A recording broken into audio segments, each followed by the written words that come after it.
Chapter 5. The Doctrine of the Harmony of Interests. Ludwig von Mises has called attention to the importance of the doctrine of a harmony of interests to the free market and its economy. It is necessary for a Christian to recognize how basic this concept is to a biblical world and life view as well. Even more, we must hold that only in terms of biblical presuppositions is it possible to declare that a harmony of interests, rather than a conflict, describes reality. The concept of a harmony of interests rests on the biblical doctrine of creation.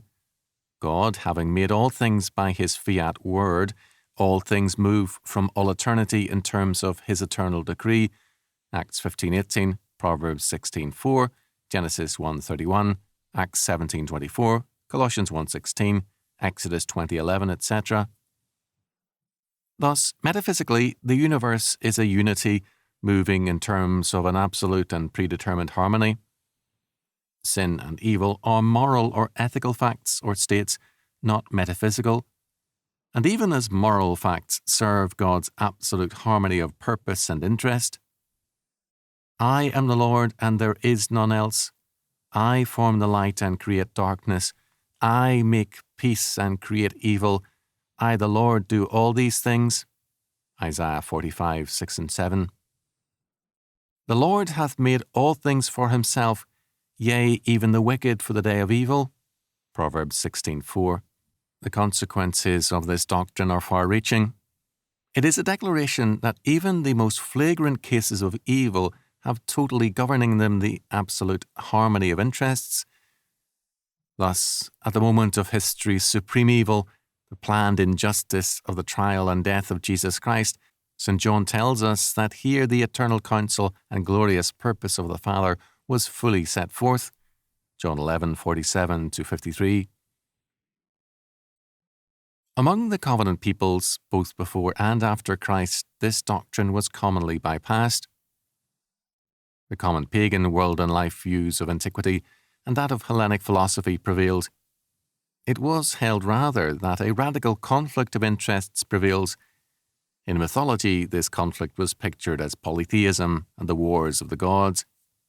Instead of a universe, a polyverse was assumed to exist, with varying forces in the ascendancy. In the Orient, this meant the Yang and the Yin philosophy. In the West, it meant the concept of the Wheel of Fortune. In any case, it meant that man faces a world of metaphysical and inescapable conflict.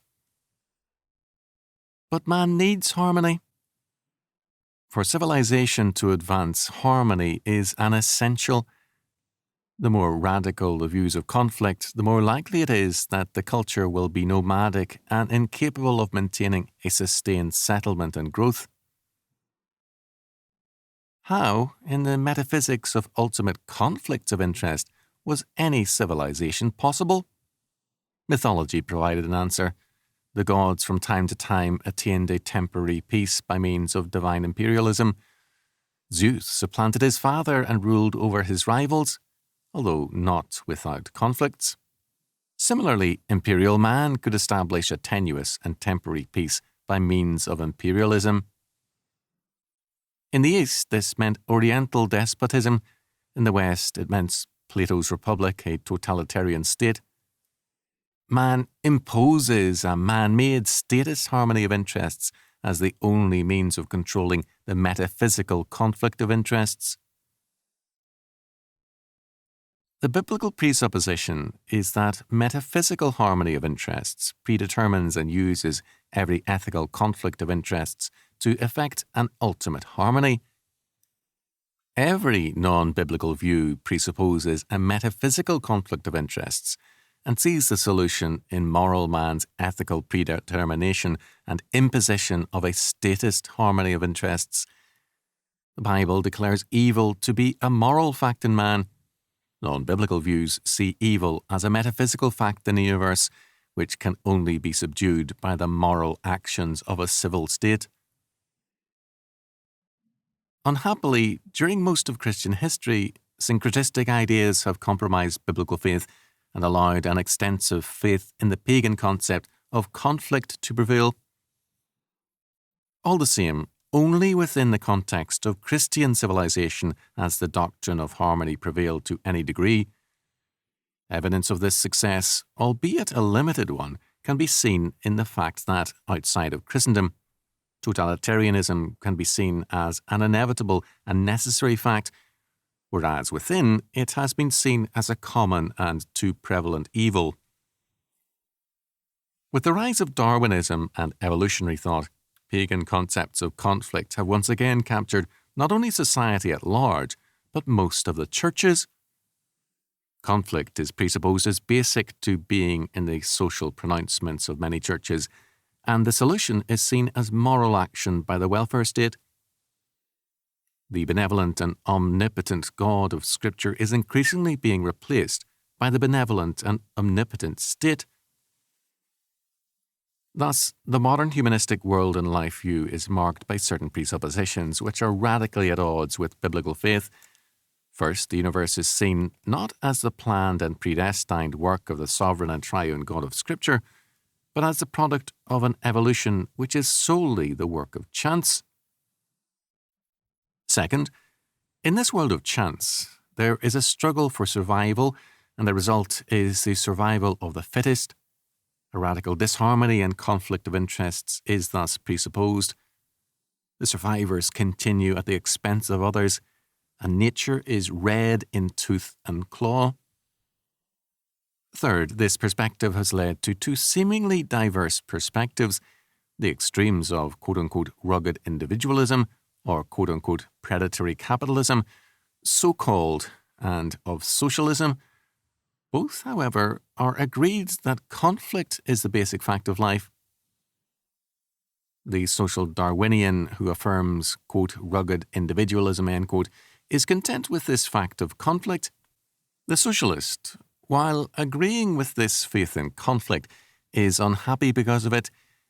In reality, the two groups have been allies in the 20th century, and most corporations and industries are fearful of the free market, seek subsidies and demand a working alliance with the interventionist state. Disagreements between capital, labour and civil agencies are thus family quarrels between members of an interventionist tribe. All presuppose conflict as basic to reality and seek a man-made solution. They differ as to which set of men and ideas can best provide the controlling harmony. Fourth, evolutionary thought repeals the past and thereby outlaws economics as an independent discipline. In an evolving universe, no predetermined law, pattern, or goal can exist. Change and chaos govern all things, which means that past experience cannot predicate nor predict the future. In an evolving reality, Durkheim held, there can be no law derived from the universe, no moral or immoral standards, and no normal and abnormal facts. The criminal can thus be a social pioneer.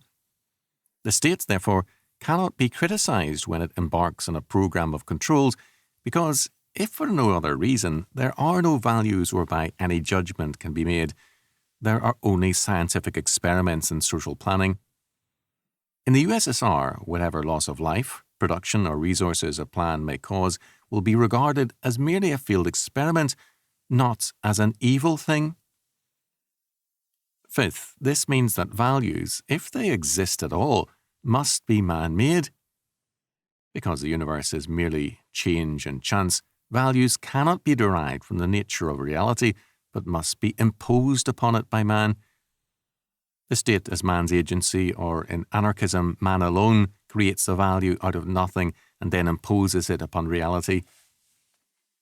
God's fiat will is replaced by the fiat will of man or the state. Since every man's fiat will is equally valid, the result is a contest of wills, and the state's will is the winner. There is then no ground for a moral condemnation of the state's will. The individual's fiat will has no moral validity outside of his being. In a conflict of interest universe, the fiat will with the greatest power prevails, morally and existentially. Sixth, one consequence of this prevailing power of the state is its control of education as a means of perpetuating its fiat will. To maintain its control over a body politic and over the marketplace, the state controls education as well. Statist education takes a cynical attitude towards Christianity, economics, morality, and all things else, save the scientific socialist state. Seventh, the Darwinian perspective, as well with all evolutionary faiths, holds to an open universe, that is, a universe which is evolving and is open to all kinds of potentiality other than whatever Scripture declares. In a world of unlimited possibilities, man must control evolution, which means practically that the scientific socialist state must control man and history. Statist evolution presupposes the repeal of the past and the control and determination of the future by the scientific socialist state. Education can thus disregard history and law because, in an open universe, all things are determined by present planning and controls. Eighth, this means that the key to the future is in statist controls. Economics thus means controls, not freedom. A schoolteacher in the 1960s charged me with quackery for speaking of freedom. She declared, "In the modern world, freedom is obsolete." For her, in a world of change and chance, order and progress require the scientific control of society by the state, and freedom becomes an antiquated and disruptive notion. Her thinking was logical, but her anti-Christian presupposition false. Ninth, with this rejection of freedom comes a trust in the state and its powers. We have seen in this century a swing from a belief in unlimited natural resources to a rigid belief in very limited natural resources. Both views are false and dehumanizing. To believe in unlimited natural resources is to presuppose an infinite universe of materials. Thinking, choice, and development are then reduced to a minimum. In an age-old myth, it has been held that, in a true wilderness as yet uncontaminated by man can live easily and readily off of nature's supposed bounty. No such condition has ever existed. Wilderness areas provide the most meagre existence and require man's beneficent exploitation to become productive. On the other hand, to believe in very limited resources, as is common today, means that the state must nurse, control, and carefully ration all resources. Neither of these pagan views does justice to the God-centered nature of things. In terms of a biblical perspective, the universe is not infinite, it is created and limited. Man too is a creature and limited, but man, created in God's image, is confronted on all sides with a limited but still vast world of potentiality which his free work and intelligence can utilize towards exercising dominion and subduing the earth. Genesis 1:26-28. The key factor, then, is not the unlimited or limited nature of resources, but the moral freedom of man to develop himself and the world around him. Man must be free, first of all, from his own sin and guilt, and then also from the state which plays God over him. Man, the sinner, is in bondage to sin in himself, and only Christ can give him true freedom. John 8:31-36. Sin is slavery, and man in sin seeks slavery in all things and creates an enslaving state by means of his demands for cradle-to-grave security. Seeing the world as a conflict of interests because he himself is in conflict with God and then with his fellow man and himself, man looks to escape from that conflict by creating a great idol to which he renders homage, the modern state.